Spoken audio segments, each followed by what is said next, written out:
Of the local people. और अब fifth question पे हम चल रहे हैं, conditions of the European Nations. देखिए, यूरोपियन नेशंस की उस समय कंडीशन क्या थी, तो उसमें हम सबसे पहले ये बात करेंगे कि जो सारे यूरोपियन नेशंस थे, all the Nations were divided into different kingdoms. It means सारे जो नेशंस थे उसमें हर जगह अलग अलग राजा बैठे हुए थे। मतलब हर नेशन अलग अलग किंगडम में डिवाइड था। कहीं पर स्पेनिश राजा राज कर रहा था, कहीं पर ऑस्ट्रियन राजा राज कर रहा था, कहीं पर चर्च की कोई हाईएस्ट अथॉरिटी पोप राज कर रही थी। तो इस तरीके से हर जगह पर अलग अलग किंगडम्स राज कर रहे थे। तो सबसे पहले अगर आपसे कंडीशन ऑफ यूरोपियन नेशंस पूछा जाता है, तो सबसे पहले आप यही बताएंगे कि यूरोपियन नेशंस जो थे, they were divided into different kingdoms. और उसमें आप कुछ नेशंस के नाम स्पेसिफाई कर देंगे, जैसे कि जर्मनी, इटली एंड स्विट्ज़रलैंड। ये सारे ऐसे देश थे which were divided into different kingdoms. उसके बाद दूसरी चीज आप ये बताएंगे, people did not see themselves sharing a collective identity और अ कॉमन कल्चर। वहाँ लोग जो थे, उनके कल्चर, उनकी आइडेंटिटी कलेक्टिव थी ही नहीं।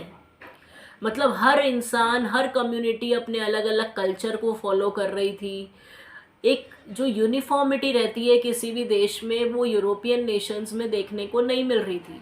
आज हम लोग हैं इंडिया में, हम में से कुछ हिंदू हैं, कुछ मुस्लिम्स हैं, कुछ सिख हैं, कुछ ईसाई हैं, कुछ जैन हैं, कुछ बौद्ध हैं।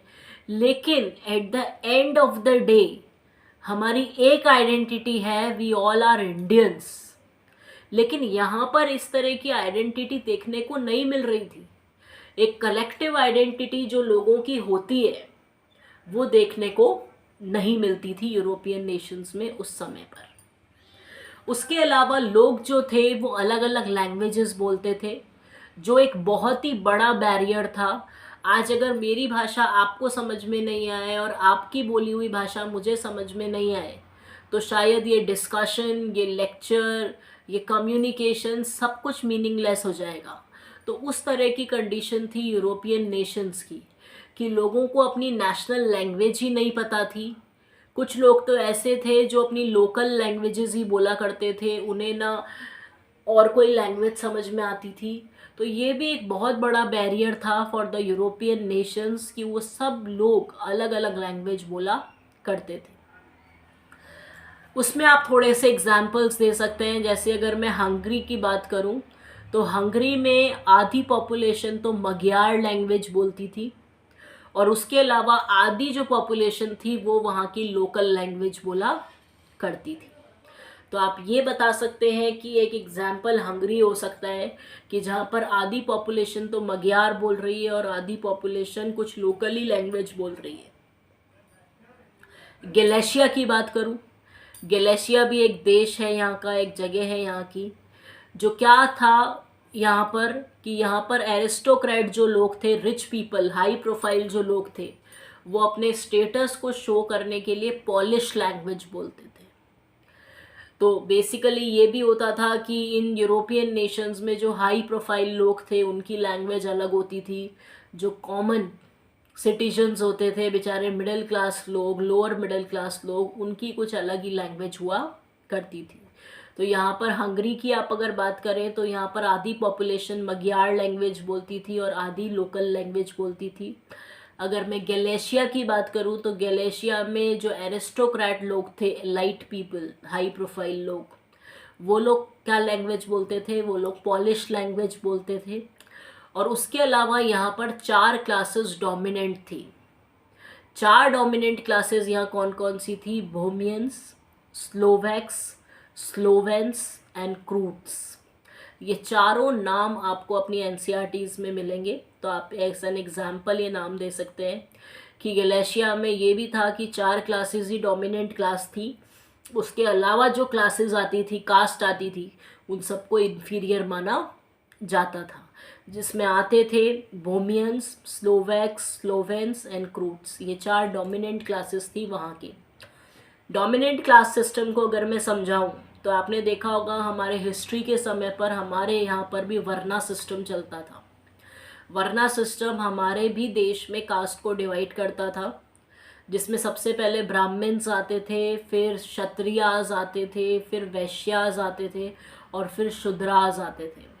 ब्राह्मण्स होते थे विजडम पीपल, जो people with the wisdom, priest जो होते थे, जैसे कि हम मान के चलें कि हमारे पुजारी वगैरह या फिर विद्वान जो होते थे वो इन क्लास में आते थे, ब्राह्मण्स। उसके बाद दूसरा जो क्लास आती थी वो आती थी क्षत्रियास, जो वॉरियर क्लास होती थी, युद्ध पे जाते थे ये लोग, तो ये थे राजपूत्स बेसिकली। थर्ड आते थे वैश्यास, जो कि बही खातों का, अकाउंट्स वगैरह का काम देखते थे, बिजनेसमैन क्लास, जिसमें ब्राह्मणिये आते हैं, महेश्वरी, गुप्ता, ये सब लोग आते हैं। उसके अलावा फोर्थ क्लास जो थी वो थी शूद्रास, मतलब बिल्कुल अनक्लीन करने वाले, अनक्लीन वर्क करने वाले लोग, जिनको बेचारों को दलित्स कहा जाता था। तो इस तरीके का कास्ट सिस्टम हमारे देश ने भी देखा है। तो इस तरह की प्रॉब्लम यूरोप में भी थी और हमारे देश में भी थी। तो अगर आपसे ये पूछा जाता है कि कंडीशन क्या थी यूरोपियन नेशंस की, तो आप सबसे पहले ये बताएंगे कि सारे Nations, most of the Nations were divided into kingdoms, और उसके बाद आप कुछ देश के नाम दे देंगे, जैसे जर्मनी, इटली, स्विट्ज़रलैंड, इन सब के। उसके बाद आप ये बता देंगे कि people did not show in, और you can say the people did not see themselves as a collective identity, okay, or you can say that people did not see themselves sharing a collective identity. It means the identity of the people were not common, you can say this, okay, कि लोगों की identity वहाँ common नहीं थी। जैसा कि हम मानते हैं कि हम चाहे कोई भी कास्ट के हों, लेकिन at the end of the day we are Indians. तो इस तरह की कॉमन आइडेंटिटी लोगों की नहीं थी। Everyone was practising their own culture यहाँ पर। उसके अलावा एक पॉइंट आप ये लिख सकते हैं कि पीपल स्पोक डिफरेंट लैंग्वेजेस। यहाँ हर इंसान अलग अलग लैंग्वेज बोलता था, जो कि एक बहुत बड़ा बैरियर था। अपार्ट फ्रॉम दिस आप ये बता सकते हैं एग्जाम्पल हंगरी और गलेशिया का, कि हंगरी में हाफ ऑफ द पॉपुलेशन जो थी वो मग्यार लैंग्वेज बोलती थी और आधी पॉपुलेशन वहाँ की लोकल लैंग्वेज बोलती थी।